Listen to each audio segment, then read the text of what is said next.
This is the last of our lessons and Zooms for this year, and for this section of Srimad Bhagavatam in the conversations between Uddhava and Vidura. But before we continued, I wanted to kind of do a whole recap of the intelligence behind the design of our program. I have a letter here that Srila Prabhupada wrote to Samapriya in 1975 after receiving a donation from her. And in this letter, he instructs her what she should do as the basis of her spiritual practices. It says here, read my books daily, chant 16 rounds, and worship Lord Chaitanya in your home. If you do this, Maya will never touch you. So we have expanded on those instructions. We know that Srila Prabhupada in the temples generally had set up the program where they read one or two of the verses from his books. And then someone else, one of the devotee temple devotees, usually lectures for half an hour, 45 minutes, and then there's maybe some questions and answers. But in the progress of over the years, decades, a lot of people drifted away from the practice of reading Srila Prabhupada's books daily. Many of our God brothers and God sisters learned the philosophy. Many of them still do read regularly, but many of them drifted away from that practice and got so involved in different services that they don't read daily. And we wanted to set up a program that would enthuse people to directly contact and connect with Srila Prabhupada through his books and lectures. Of course, lectures is another aspect of it. So this program is like a supplement to the temple programs where people can become more absorbed in a regular practice of reading. And we can see, just as an example, here in Alachua, they began the first canto in 2019, around the same time that we started the first canto. In 2019, Kartik, we began. And now they are on chapter 18 of the first canto. And we are on chapter 6 of the third canto, starting in January. So the pace is also a little bit different. And I just wanted to share that and ask devotees that if you know someone who wants to go deeper into studying Srila Prabhupada's books directly, who wants to kind of tighten up that habit of reading his books and studying with others, then for our January session, which will begin January 3rd, where Vidura will travel north and meet Maitreya, then please invite your friends and other devotees who might want to study with us. So I wanted to start with that, and now we'll go on to the texts for this final lesson review in 2021. Oops. This is lessons 4 and 5. The first verse is the third canto, 4th chapter, 28th verse. The king, Maharaj Purikit, inquired, at the end of the pastimes of the Lord of the three worlds, Sri Krishna, and after the disappearance of the members of the Vrishni and Bhoja dynasties, who were the best of the great commanders, why did Uddhava alone remain? Purport by Srila Prabhupada. According to Sri Jiva Goswami, Nidhanam means the transcendental abode of the Lord. Ni means the highest, and Dhanam means opulence. And because the abode of the Lord is the highest manifestation of transcendental opulence, his abode can therefore be called Nidhanam. Apart from the grammatical elucidation, the real purpose of the word Nidhanam is to indicate that all the members of the Vrishni and Bhoja dynasties were direct associates of the Lord. And at the end of his pastimes, all the associates were dispatched to their respective positions in the transcendental abode. Next, Samapriya. Unmute. Okay. Next, let us hear from Vaishnavi today. Purport. To act in accordance with the rules and customs of the material world, the Lord seems to take his birth and leave his body, but the pure devotees of the Lord know well the actual fact. It is necessary, therefore, for the serious students of Srimad Bhagavatam to follow the notes and comments of the great acharyas like Srila Jiva Goswami and Vishwanatha Chakravarti. To others who are not devotees of the Lord, the comments and explanations of such acharyas may appear to be grammatical jugglery, but to the students who are in the line of disciplic succession, the explanations of the great acharyas are quite fit. Lord Krishna ordered Uddhava by signal to go to Bhadrik ashram after his departure, and Uddhava, as a pure devotee of the Lord, carried out the order more faithfully than going back to Godhead or the abode of the Lord. That was the cause of his remaining alone even after the departure of the Lord from the face of the earth. Okay, so now in this section particularly, it's a little short, but there were some subject matters that were really, that struck right out at me. And one of them is hearing from the Vaishnavas. So I thought we'd talk just for a couple of minutes about that, if that's all right. What do you think about that statement, Vaishnavi? Can you comment on that? Hearing from the Vaishnavas. What is that? And that's how to attain knowledge, but what does that signify? That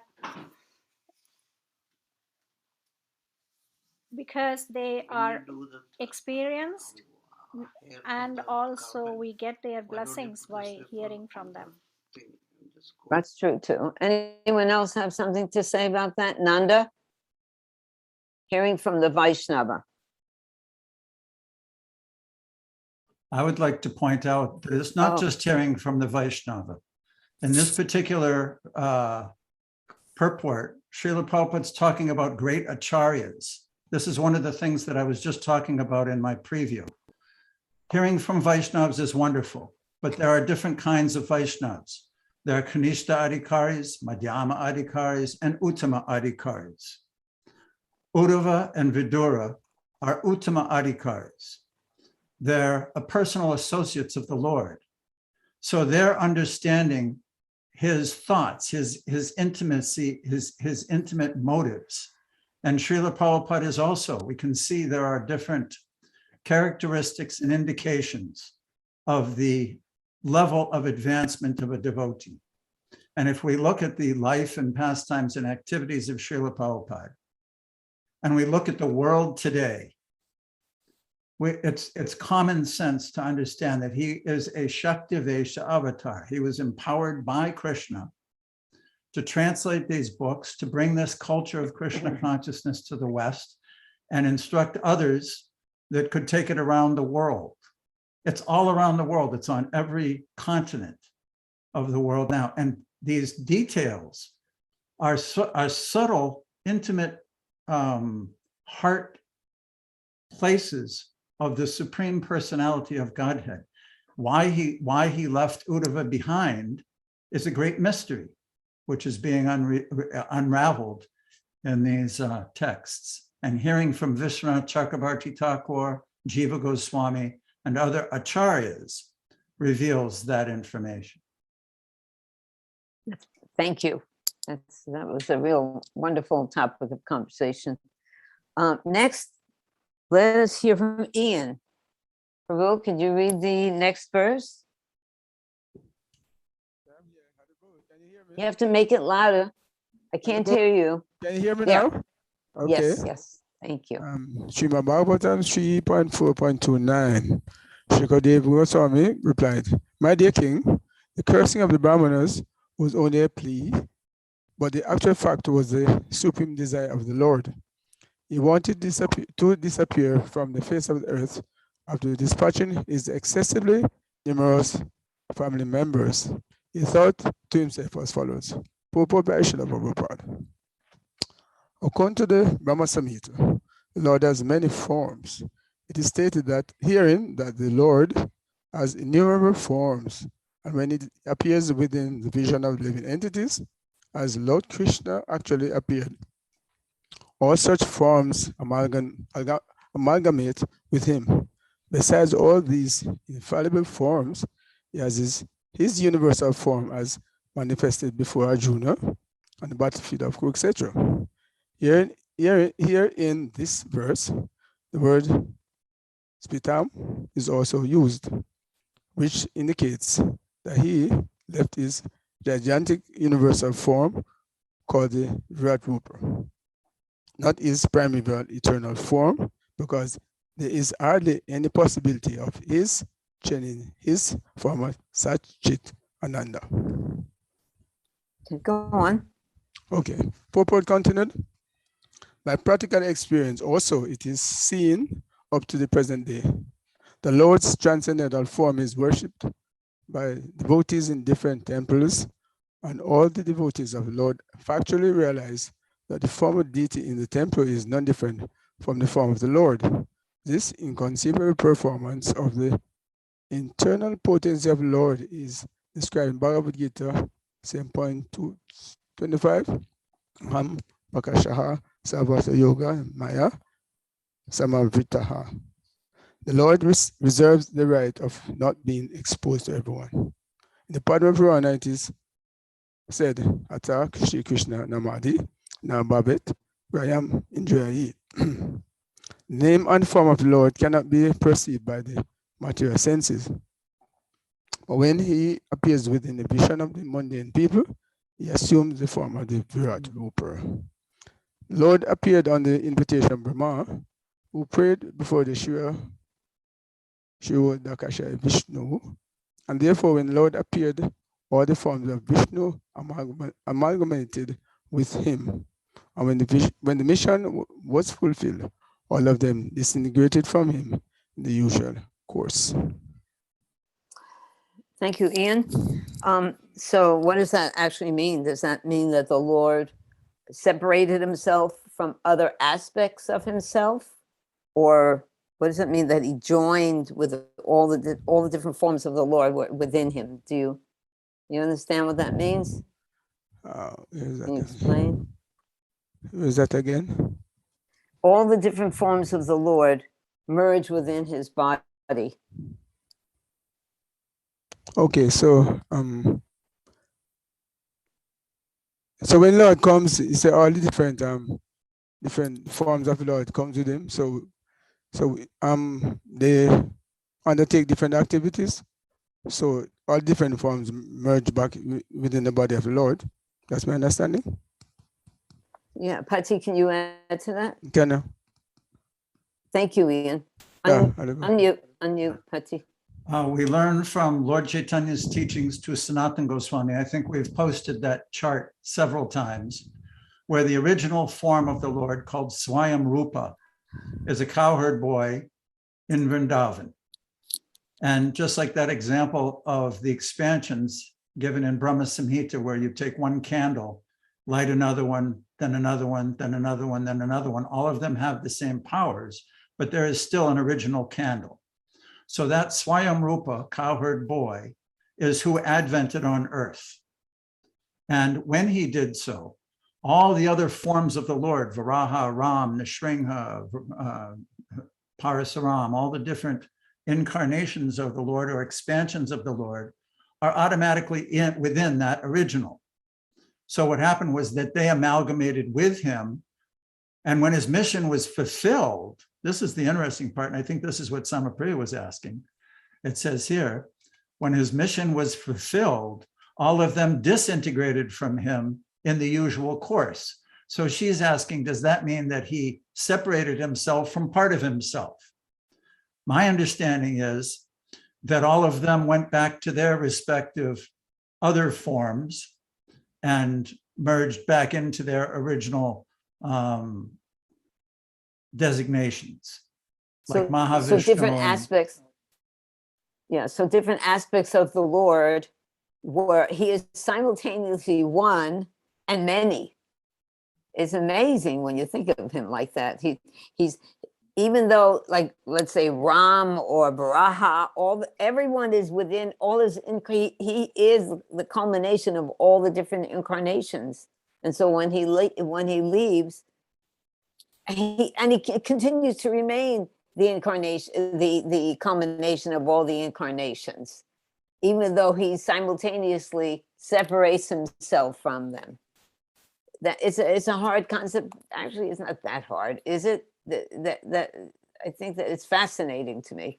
Pretty Well, esoteric. anyway. Can anyone quote a verse which expounds that principle or feature? Any hands up? Oh I don't my see any God. hands up. How about this one?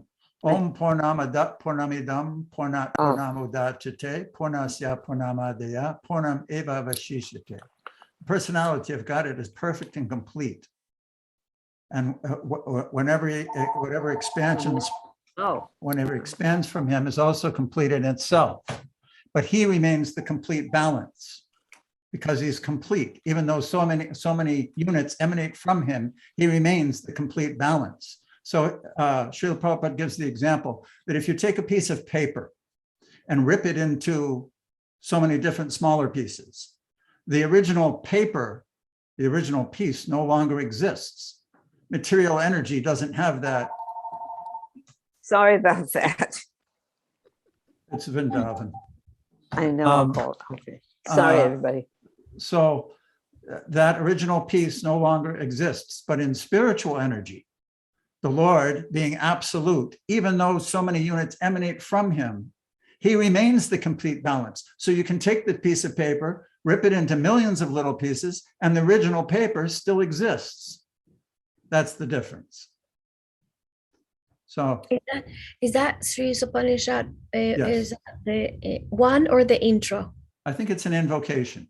The invocation. Yes, the first verse I think is Yes. Isavasyamidam Sarvam. Yes. Yes. Thank you, Prabhu. Okay. Sam, are you with us? Yeah, I'm with Okay, you. I'm so sorry, who's everybody. next? Okay, I'm sorry. You know, life gets in the way. What can be done? All right. Next is Manvantara. Now, this is a really far out verse. Yes, this is it. Manvantaraji, are you there? Hey, Hare Krishna. But just Hare to Krishna, follow darling. up on that point, they merge back into Krishna. Manvantari, your audio is breaking up. Manvantari, can you turn off your video? Sorry, your video, your audio is, yeah, good. There, Thank you. perfect. But I guess what I'm asking is just to follow up. The Vrishnis, they didn't merge into Krishna's form, isn't that right? I mean, they were dispatched to their respective services, but not necessarily his form. But Correct. They were not his expansions.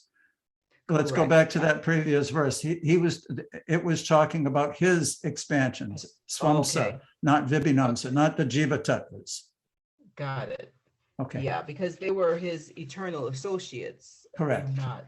thank you for forms. clearing Okay, that, great. getting Thank that you. clear. Yes. Okay, thank you. That's our individuality, right? Right. We're separated parts and parcels of Krishna. Right.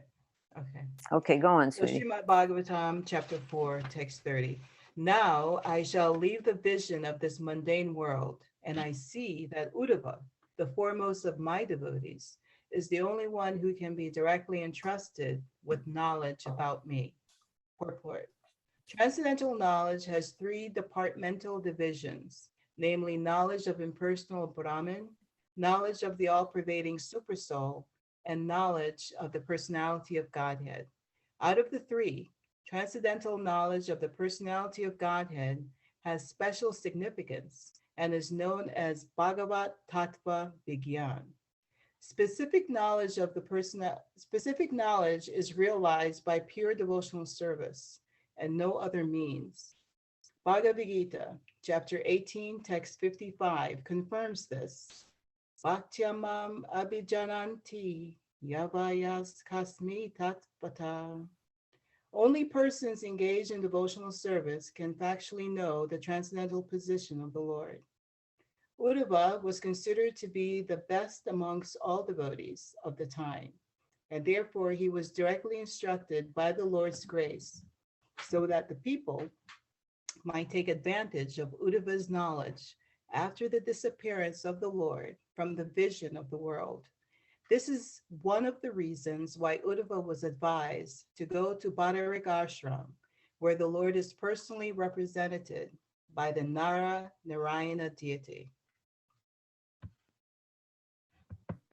So that reason why Uddhava was selected, that's one of the reasons why Uddhava was selected.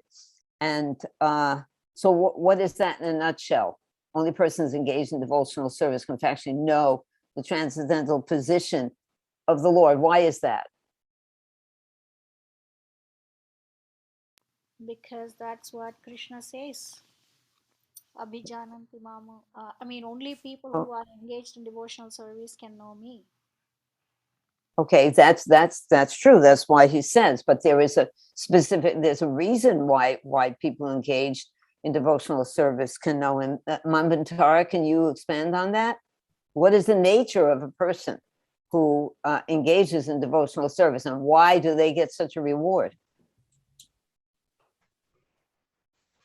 The nature of a devotee. Yeah, it sounds exactly like what Mataji just said, Vaishnavi. I mean, not everyone has that opportunity, right, to know Krishna or to be in his association. You have to approach him from love, and that's where Uddhava was.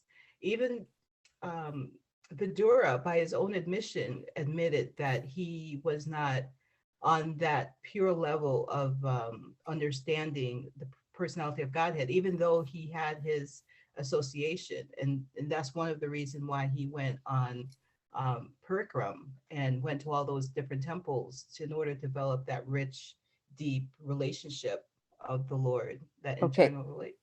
Right. No, that's totally true. Right. The nature I'm not of understanding, the specific response that you. Okay, because I'm Sorry. looking for something. Yeah, The nature of a sorry. devotee. No, you're perfect. You're saying exactly what it is. But I'm just saying, what is that thing about a devotee that Right. that he deserves that relationship with Krishna? Submissive service. It's a submissive service attitude, and that's why when Prabhupada always says devotional service is the only way to know Krishna, because the devotee is submissive to Krishna. He's not rebellious. He's submissive. It's a submissive service attitude, and that's the. Pardon, Pati? I know you also you were looking specific for that, but it's reminding me of what we read in the Brahma Samhita. If you remember, it was describing Goloka Vrindavan and how there are different tridents that deflect people or aspirants who are approaching Goloka without the right attitude. And it was describing specifically, they always point out that if one approaches through the path of Gyan yoga, they can come to the level of Brahman, Paramatma. In the purport, Srila Prabhupada's talking about the three different aspects of the absolute truth, Brahman, Paramatma, and Bhagavan. So the approach of the Gyan yogi, the formula reveals the Brahman aspect of the absolute truth. The yogis, mystic yogis who perform Ashtanga yoga, their approach yields the realization of Paramatma. But devotional service and love and devotion, actually the Supreme Lord reveals himself through that approach. So, but to make it simple for a layman, this love has the first there has to be submission, and submissive oral reception, and understand that we are servants. That's the thing that, oh, I see that. Nanda, yes, please tell us what you want, Nandaji. Well, I have a question more than I don't have anything to add. I have a question that might divert it, because how can we understand then if that submissive service is the one of the primary criterias, then how can we understand that group of gopis that are contrary? How does that put into play? Oh, because their main concern is to serve Krishna, even with their contrary nature. I'm familiar with the contrary nature. That's my nature. I'm very contrary. And you are too. But that's my understanding anyway, that nature, their main concern is to serve Krishna regardless of that nature. And yes. using that nature. So because they're so submissive, then they act contrary to spice things up. Yeah, there's only a certain point. Like Radharani, there's only a certain point that you go to, and you see if it's going to disturb Krishna, you don't go there. But they're so sensitive and so connected. You know, a pure devotee is very connected to how to use that, each one of our natures in the service of Krishna. Pati, do you have something else to add to Nanda's statement? Sure, we can understand that those specific gopis are Shaktis. They're Shakti Tattva. They're personalities of Krishna's internal potency, and their nature, their very nature, they don't become contrary due to a mood. There are two different types, basic types of gopis. There's the right wing and the left wing, or the submissive, subdued, natured person. And that one, the other one, which is a little bit fiery, contrary, argumentative, but that's her nature. So they're all meant for Krishna's pleasure. And by acting out in their nature, it becomes pleasurable for Krishna. He even says that. He appreciates that. He likes that. He likes being chastised by his beloveds. So that's my understanding of that feature. That in itself is a nice little spicy topic. Thank you, Nandiji. Yes. And here we have Elizabeth wants to say something. Elizabeth? Yes, Mataji, Prabhuji, and devotees, I just had a short question on the topic of being contrary and fiery. Who do you think is the gopi that is more fiery or contrary? Radharani and her group, all of them. And Chandravali and her group are the right wing gopis, generally. And they're the ones that are submissive. Yes. Yeah. Okay, so let's go on now with, where are we? 31. Okay, Elizabeth, why don't you read this? Yes, Mataji. So Bhagavatam 3.4.31, Uddhava is not inferior to me in any way because he is never affected by the modes of material nature. Therefore, he may remain in this world in order to disseminate a specific knowledge of the personality of Godhead. The specific qualification for becoming the representative of the Lord is to be unaffected by the material modes of nature. The highest qualification of a person in the material world is to be a Brahmana. But since a Brahmana is in the mood of goodness, to be a Brahmana is not sufficient for becoming a representative of the Lord. One has to transcend the mode of goodness also and be situated in unalloyed goodness, unaffected by any of the qualities of material nature.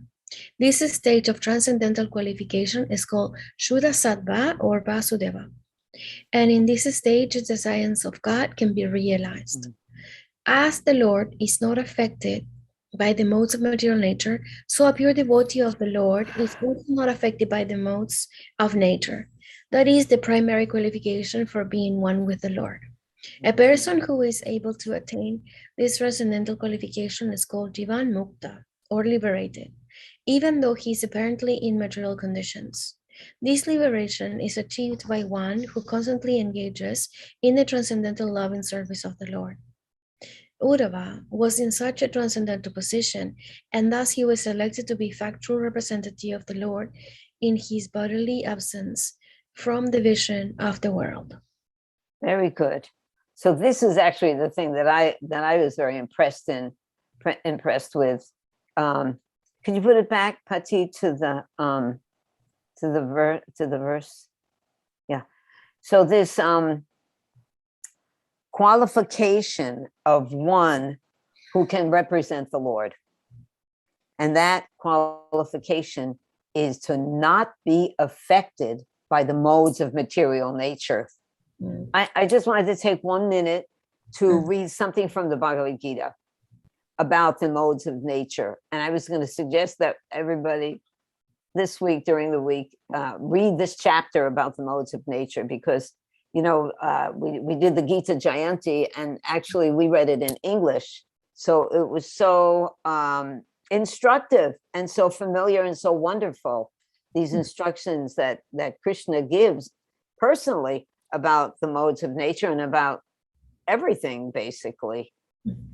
Material nature consists of 3 modes: goodness, passion, and ignorance.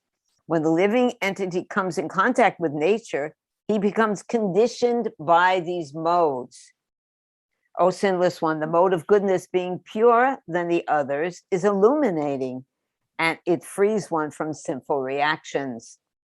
Those situated in that mode develop knowledge, but they become conditioned by the concept of happiness. The mode of passion is born of unlimited desires and longings, O son of Kunti, and because of this, one is bound to material fruitive activities. O son of Bharat, the mode of ignorance causes the delusion of all living entities. The result of this mode is madness, indolence, and sleep, which bind the conditioned souls. So the manifestation of the mode of goodness can be experienced when all the gates, okay, it goes into describe it. Here, the mode of goodness conditions one to happiness. Passion conditions him to attaining his fruits of action, and ignorance to madness. And we are all motivated in this world by the modes of material nature. So I was thinking it would be a nice exercise for each one of us to catch ourselves and observe ourselves, how during the day we are actually being influenced by the modes of nature, either by passion, you know, fruitive. This whole book is about fruitive activities, Bhagavad Gita. It was astounding. Practically every verse is about fruitive activities and how it binds the conditioned soul. So those 3 modes of nature, this passion, ignorance, and goodness, if we could recognize how we're affected by them, that would be a very enlightening study for us individually to do. Anyone have some quick comment about that? Real quick. Anyway, something to think about, really. So let's just go on. Medulla Leela ji. Oh, yeah, Medulla Leela, and then Tisha. I'm not reading today. Oh, you're not reading? I'm sorry, darling. Okay, our loss. Tisha, would you like to read? Yes, thank you. Srimad Bhagavatam 3:4-32. Sukadeva Goswami informed the king that Uddhava, being thus instructed by the Supreme Personality of Godhead, who is the source of all Vedic knowledge and the spiritual master of the 3 worlds, reached the pilgrimage site of Bhadraksharama and engaged himself there in trance to satisfy the Lord. Purport by Srila Prabhupada. The Lord wanted Uddhava to fulfill his mission and disseminate knowledge which he had not spoken even in the Bhagavad Gita. Persons who are attached to the words of the Vedas may also know from this verse that the Lord is the source of all Vedic knowledge.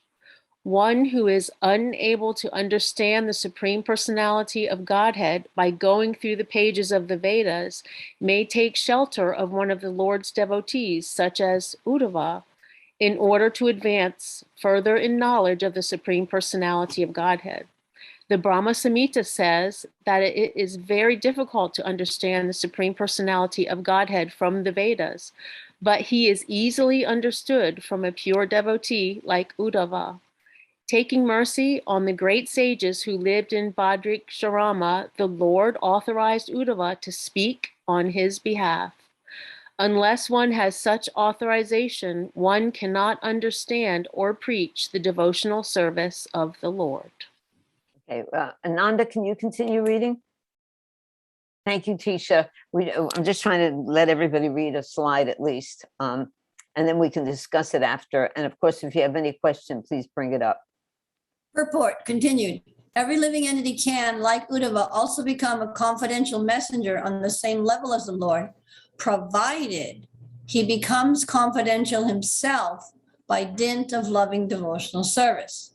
Such confidential knowledge is entrusted, as confirmed in Bhagavad Gita, only to pure devotees like Uddhava and Arjuna, and one has to learn the mystery through them and not otherwise. One cannot understand Bhagavad Gita or Srimad Bhagavatam without the help of such confidential devotees of the Lord. According to Srila Vishwanath Chakravarti Thakur, that confidential message that confidential message must have concerned the mystery of his departure and the annihilation of his dynasty after the end of his appearance in the mundane world for 100 years. Everyone must have been very anxious to know about the mystery of the annihilation of the Yadu dynasty, and that message must have been explained by the Lord to Uddhava and dispatched to Badrik Ashram for the information of Narayan and other pure devotees of the Lord. Thank you, Nandiji. What can you tell us more? We want to hear from Nanda. Yeah, well, it's actually reiterating the point made in the very first slide that we read about how one has to hear from the proper authorities in order to get the correct nuance of the situation. And one can just imagine if one was present, or even now when we read the story about the Yadu dynasty, if you don't read the purports, the annihilation of the Yadu dynasty, it's quite bewildering. It's like, huh? How could they do that? Right. Drunk and this and that. But then when you understand, well, this was the way, because who was going to be stronger than the Yadu dynasty that could defeat them?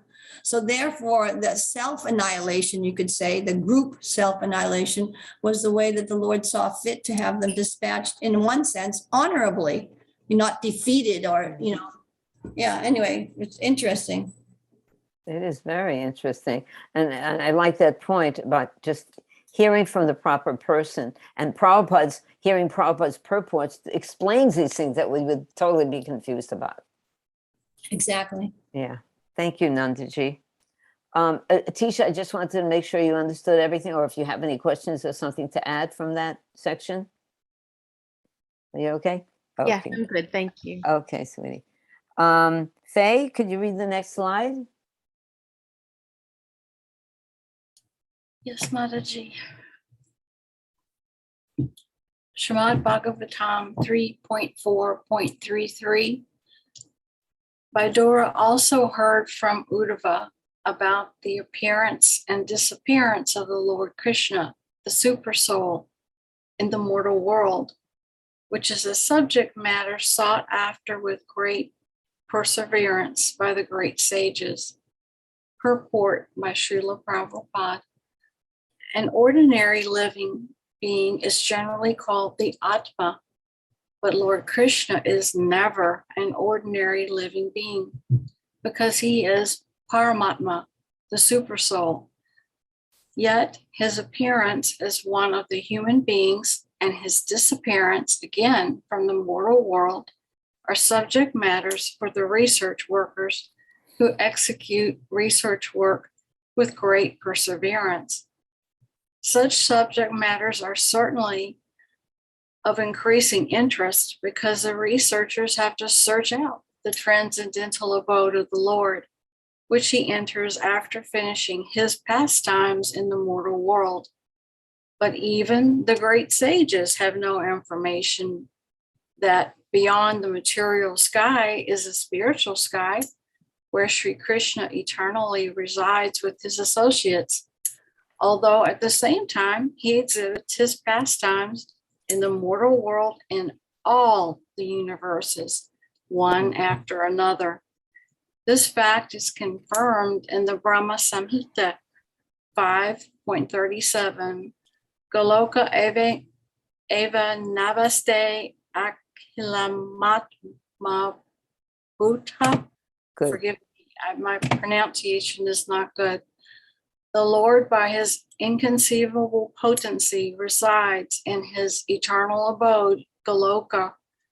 Yet, at the same time, as the Supersoul, he's present everywhere, in both the spiritual and material skies, by his multi-varieties of manifestation.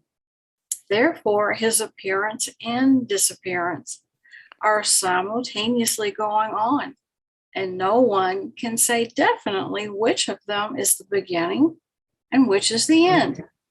His eternal pastimes have no beginning or end, and one has to learn of them from the pure devotee only, and not waste valuable time in so-called research work.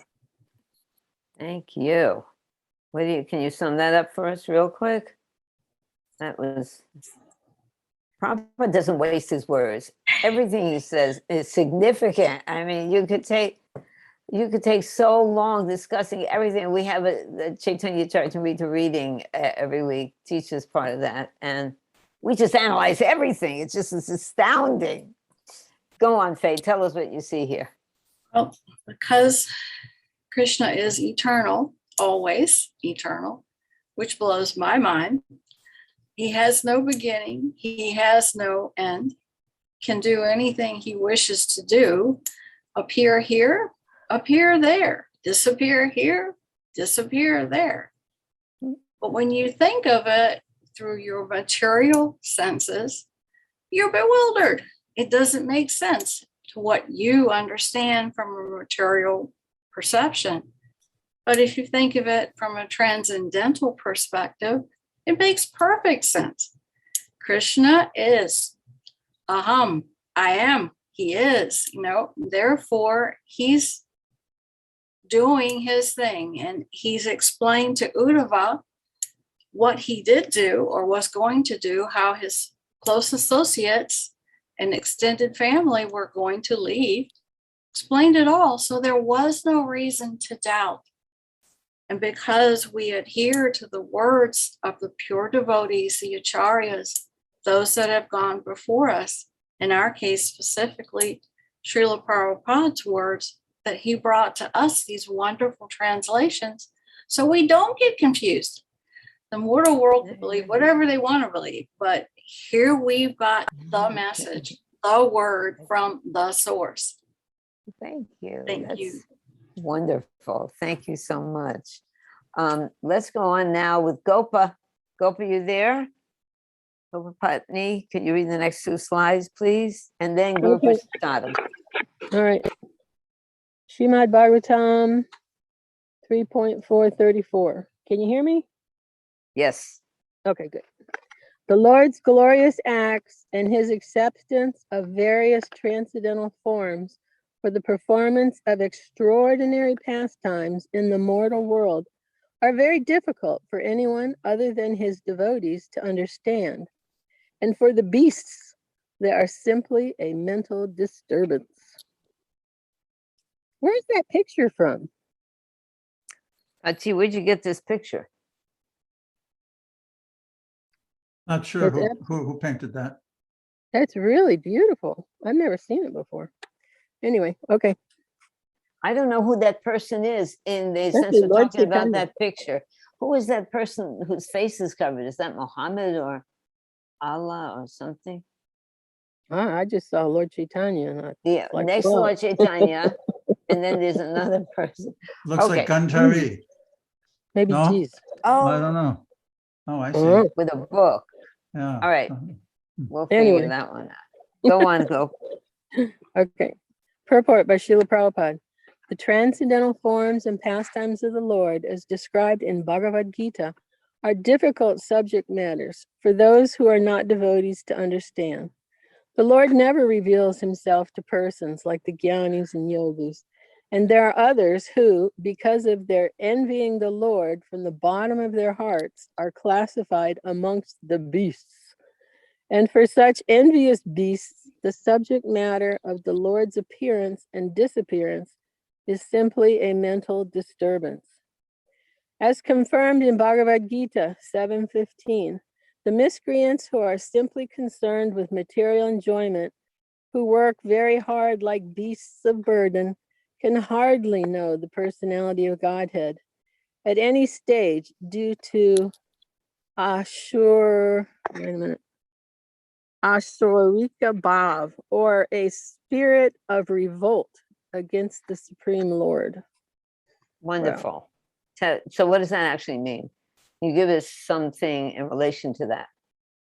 Gosh, I just remembered like a syncretine pastime from years and years ago at the Saint Augustine, what do you call it? The fort. We used to go there to the fort, and the people that, you know, the rangers that were in charge of the fort were such demons, and they would come and they would harass us, and they would say terrible things about us, and finally Shranti took out a fifth canto and she opened it up to the sugarcane part, and she said, "This is what's going to happen to you if you don't leave us alone." Oh, terrible picture of a man being stretched on some kind of or put through a horrible torture.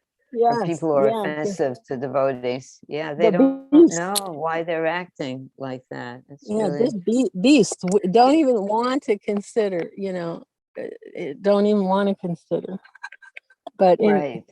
that's So sorry. that's wonderful that you shared that. And I was also thinking that we were having discussion this morning about how we are what we eat. That's another way to understand the different modes of nature and how they affect us, and if you want to become a devotee, a self-realized soul, purify your existence, there is a method. There's a way to eat, not only purified food stuff, but offering it to Krishna. It's very important that we offer our food so that we become freed from sin. Krishna says, verily you will be involved in sin. That big word, verily, all the old devotees know, verily. You won't be involved in sin if you offer your food to Krishna. So right. that's really an important aspect of changing our attachment to the material world, aside from following other regulated principles and chanting Hare Krishna, reading Prabhupada's books. This is all developing the personality of a devotee. It doesn't mean that we're not individuals and we have different likes and dislikes and propensities, but that nature of a devotee, which is based on service to Krishna, we have to cultivate that. And there's a system given by the acharyas that's offering our food, only eating pure vegetarian food, chanting Hare Krishna, associating with devotees, reading the Bhagavatam. These things purify our existence and help us to uncover this nature of material, the modes of nature, and realize our devotional self. Anyway, Elizabeth raised her hand. Elizabeth, you have something to say? Yeah, I just wanted to know if they left you alone after you showed them the picture, Mataji. I need to know the end of that pastime. Oh, Opa. Okay. Well, it was much involved. We actually were allowed to be there. It was like it was opened up by Amarendra Prabhu. We were actually allowed to be there, and Shranti told them, we're allowed to be here, and you're just harassing us terribly, and you should better leave us alone, or this is what's going to happen to you. And they actually did leave us alone, but then they went through the court system and they eventually threw us out. That's why I just love going to Rath Yatra in St. Augustine, because it's like this glorious, we've been invited to come back with Lord Jagannath and dance through the streets, 40 years later. Krishna, and it's so just Srila Prabhupada's unlimited mercy that's beautiful. for everyone. Yeah. And Patita Pavana. Hare Krishna, that's very satisfying. Thank you, Gopa. Guru Prasadam, can you read this slide for us? Guru Prasadam? Yes, I'm here.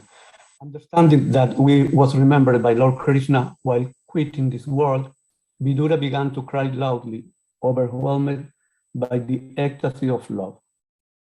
Vidura was overwhelmed by the ecstasy of love when he understood that Lord Krishna, the Supreme Personality of Godhead, thought of him at the last moment.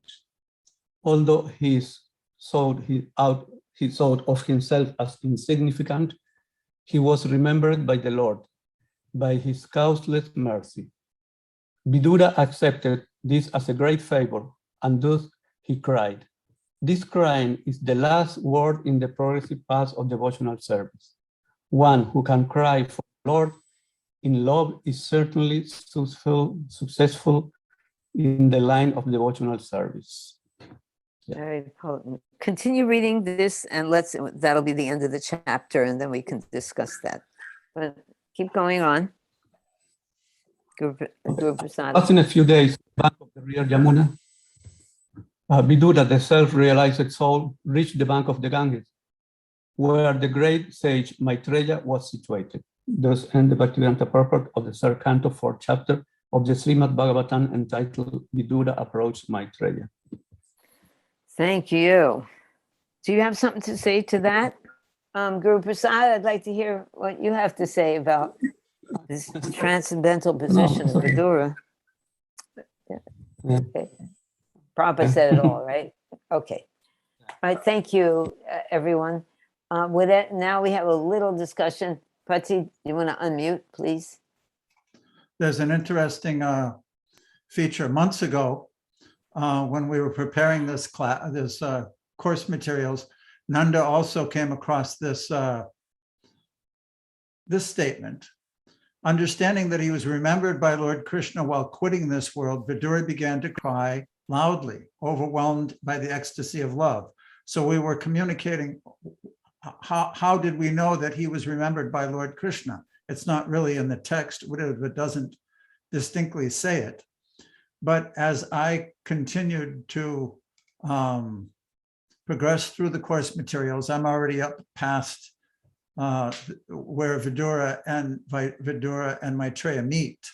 What happens is that Maitreya explains to Vidura that while I was with Uddhava and the Lord gave me some instructions specifically for you, and now I'll impart those to you. So although it's not written right here, it is in the text a little later that Uddhava was remembered by Krishna, Vidura was remembered by Krishna, and the last moments of his manifest pastimes with specific information that we'll be studying in upcoming section of the course. So it was an interesting feature of that he's also very dear to the Lord, Vidura. Very dear. Thank you. Any questions or comments? Everyone's totally satisfied. I had a question, Mataji. Yes. I was thinking, because I don't remember what is the verse that says, but it says, because you are my foremost or topmost devotee, then I will trust you with this knowledge. He says that, right? And I was thinking, well, why doesn't he say that to the gopis? Why isn't this, this appearance with the gopis, and why doesn't he say that to the gopis? Pachi? The words in Bhagavad Gita that are used are Guya, Guyatama, and Guyatamam. Confidential, more confidential, and most confidential. So the Lord is unlimited. And of course, we know he doesn't have to tell the gopis that he's going to impart confidential knowledge to them. He directly engages in confidential pastimes with them. So he doesn't have to give them confidential knowledge. They're already in love with him. That's my understanding. The most confidential is with them already. They're already way beyond that confidential knowledge. Yeah. There's different levels and different kinds of devotees. So, but Uddhava it has its own glory, really. So once again, to recap the entire section that we did starting in October, you might remember that first we studied the first chapter of the Adi Leela of Chaitanya Charitamrita, because that also included the description of the Chatur Shloki. In this section, we also read how Uddhava is like the living example of those Chatur Shloki. And if you read those texts that we just studied carefully, you'll see that Srila Prabhupada was saying that Krishna imparted to Uddhava knowledge that was even more confidential than what he had spoken to Arjuna, and more confidential than what was spoken in the 4 verses to Brahma in the Srimad Bhagavatam. So it leaves room to reflect and ponder and enter into that.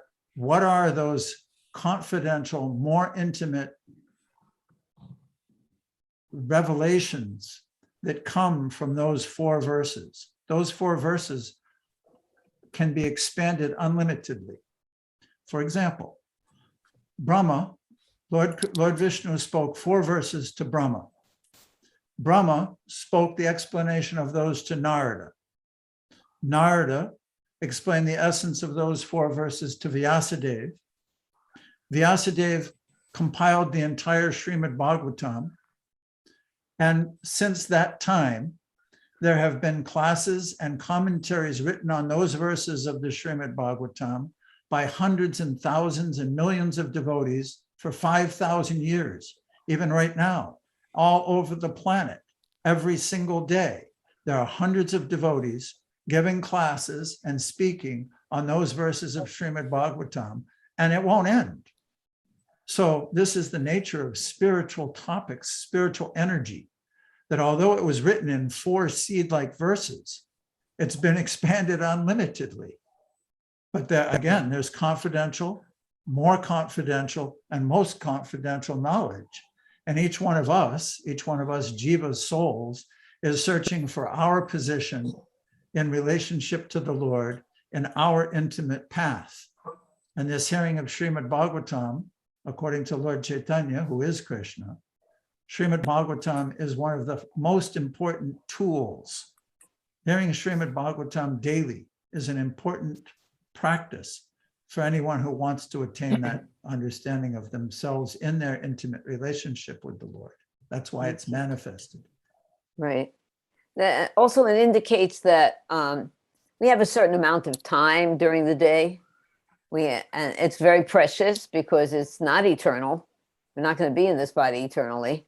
And the deeper we go into these subjects matters, into the Bhagavatam, into the Bhagavad Gita, into our rounds, then you'll get the realizations. Then you'll start to awaken to this knowledge, which is already seated in the hearts of all living entities. But you have to give it time.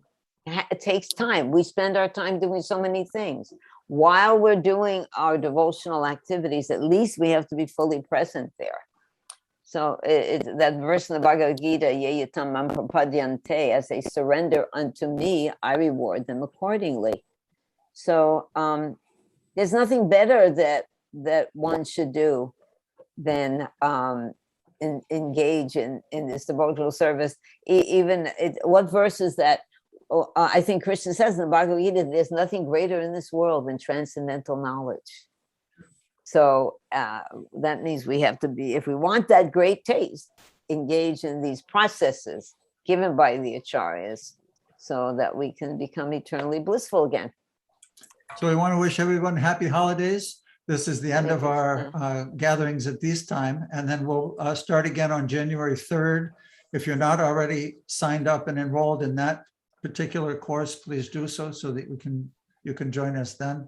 Wait a minute, Shobha just joined us. Oh. Shobha. Sulakshana. Sulakshana. How are you? I'm doing good, thank you. I had a question regarding that. When Uddhava decided to go back to Badriyashram, and then it said that because he wanted to teach the Gyanis and not Gyanis, the yogis and the Badrik Ashram, the Nanda Narayan Rishi. Yeah, he So I was. thought that this was the one that Arjuna was not given that opportunity. He just did the karma yoga, and now he's doing the Gyan and yoga, mystic yoga. So that's why he decided to go. That's why he was given that message by God to go to Bhagavad Gita.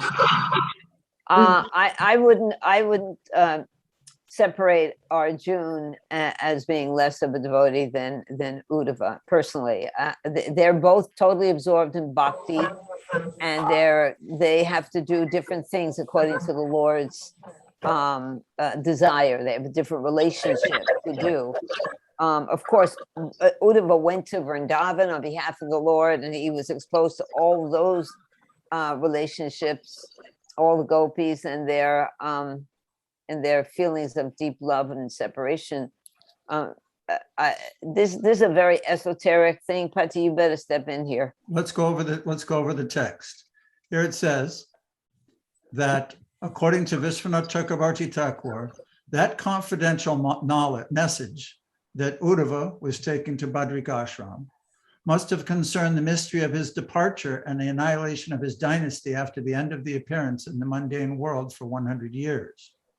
Everyone must have been very anxious to know about the mystery of the annihilation of the Yadu dynasty, and that message must have been explained by the Lord to Uddhava and dispatched to Badrik Ashram for the information of the Narayan and other pure devotees of the Lord. So we can understand that the Lord explained to Uddhava why he was doing what he was doing, why the Yadu dynasty were going to be annihilated. But for others who weren't there, it would have been a great mystery. So it means, that means that they were talking about that Krishna is a person, not you don't have to just meditate on it. Yes, certainly. Yes, Krishna is a person. Yes, and also, what do you mean? What was that question? You don't have to meditate on it. Sri Lakshmana wasn't here earlier in the discussion. Nanda was pointing out that the activities of getting intoxicated and annihilating one another are very confusing unless we hear it from the pure devotees. But because we're hearing from the disciplic succession, which started with the Lord speaking to Uddhava, why I'm doing this, we're understanding that the Yadu dynasty couldn't be defeated because they were so powerful, and that it was an honorable way for them to be annihilated by killing one another, and that way going back to their respective places in the spiritual world or in the heavenly planets. So these confidential messages is what Uddhava was bringing to the sages and deities in Badrik Ashram. Do you think that's less? I think she was asking that, stating that, well, Arjun wasn't, he wasn't the one who was asked to do that. So the relationship with Arjun is not as confidential as Uddhava. No, I didn't say that. No. Oh, so what? I thought that he only gave the knowledge up to the, like, you whatever is given by the guru, you have to do it. That's karma yoga. But now these yogis in the Badrik Ashram were doing the meditation, and so then they were doing meditation. So then he wanted to let them know that he's a person. So if you serve the Krishna as a person, then you will do. So this is my understanding, what I thought from the reading from purport and Prabhupada's purport. Patti, you have suggest something to say? No.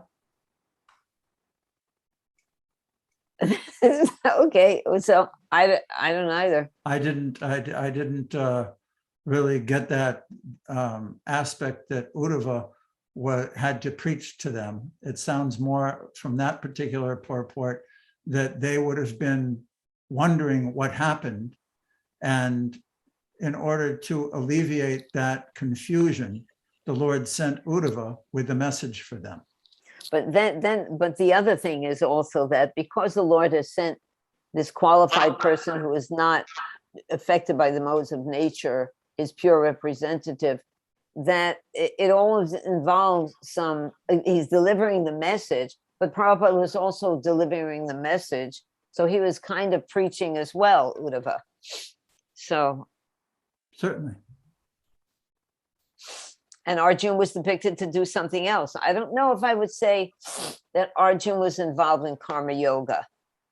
That would just, that's a real nice conversation that maybe we could have at a different time. But Actually, as far as he changed his mode of motivation. In the beginning, he didn't even want to fight because he was concerned about his family members. But when ordered to by the Lord, he followed that instruction. So therefore, it's not karma yoga, it's bhakti yoga. He followed the Lord's instructions. The Lord said, now you can do what you want to do. I've explained what I want you to do. He's not trying to win the kingdom by performing some ritual or by enacting his duties as a kshatriya. He's simply carrying out the order of the Lord. So And how is also- that karma yoga? Another thing to add to that is that Krishna says about Arjun, you are my dearmost friend. You are my dear friend. That's why I'm imparting this knowledge to you. You are my dear friend. Arjun was very dear friend. So someone who is a dear friend of Krishna, the relationship cannot be based on karma yoga. It's definitely based on love, friendship. Even though he was talking to Krishna, help me, you're my spiritual master, but he was still his dear friend, and the knowledge was being imparted to him like that. Is that because he clear, was his dear friend. Sulakshana? Yes, it is clear. But I was thinking that that Arjuna was told by Krishna that you have to fight, and he accepted that order and he fought.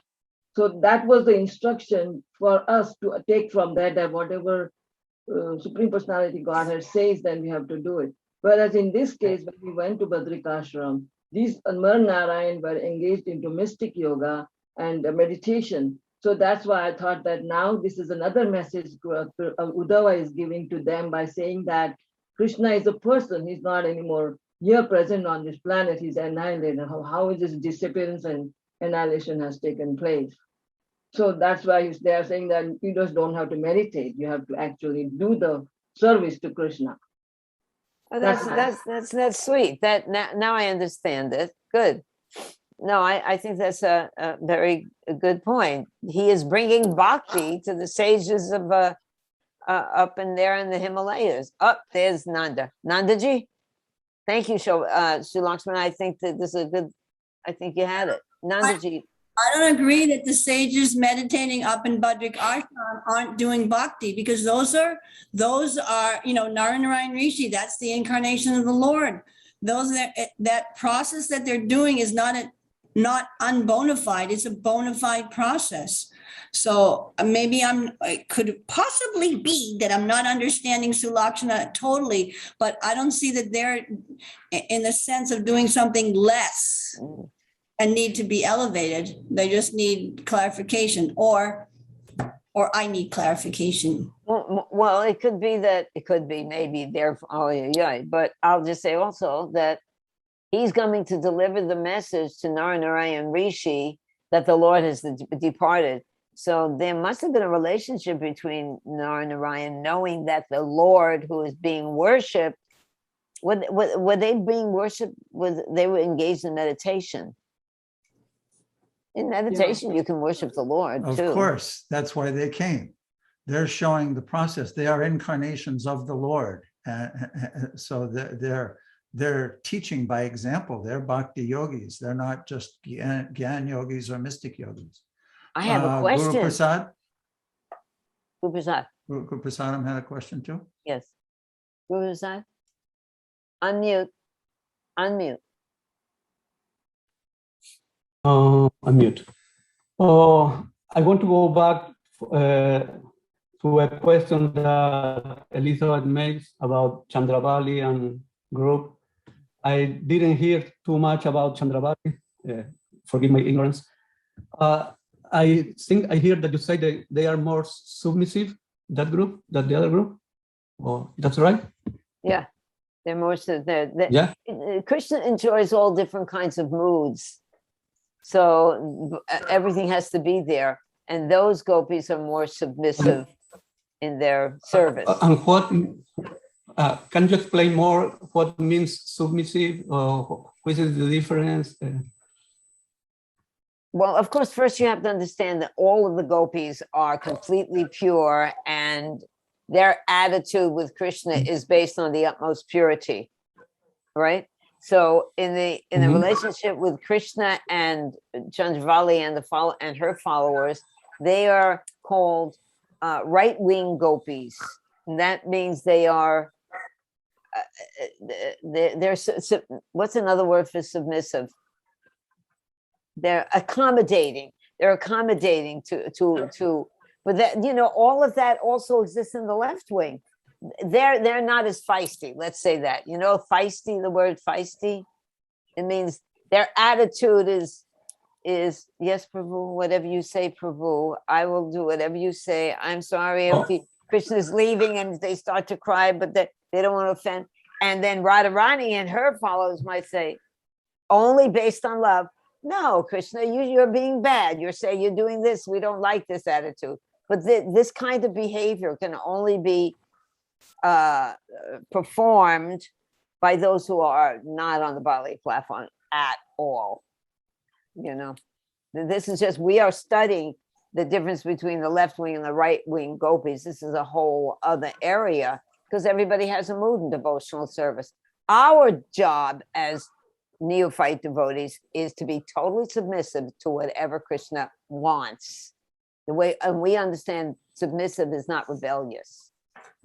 Guru Prasadam, I can send you a section from the Chaitanya Charitamrita. I'll send you the links that describe these two groups and their natures and the natures of those particular gopis to your email so you can study it. Okay. Thank you. That we could go on eternally speaking, everyone, but not in these bodies. So we're going to end right now, I guess. Pati, is that all right? Yes. Okay. Thank you very much, everyone, for your association all these months. Yeah. And we look forward to you associating once again with you in January. Yeah. Thank you. Thank you. Jai, happy holidays. Jai, Hare Jesus Krishna. Christ. Jai, Jesus Christ. Vanchakalpatarubhyascha Kripasindhubhya Patitanam Pavanebhyo Vaishnavibhyo Namo Namah. Thank you all. Hare Krishna. Jai Shri